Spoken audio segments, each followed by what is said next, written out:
Vítejte v klidné chatové oblasti v obci Pátek u Loun, jen necelou hodinu jízdy od Prahy.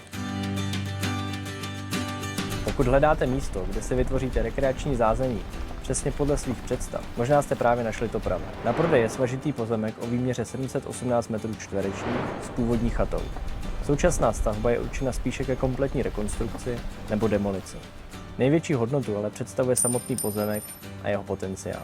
Podle územního plánu zde lze postavit rekreační stavbu o zastavěné ploše až 40 m2, takže máte možnost vytvořit moderní chatu s výrazně větším komfortem.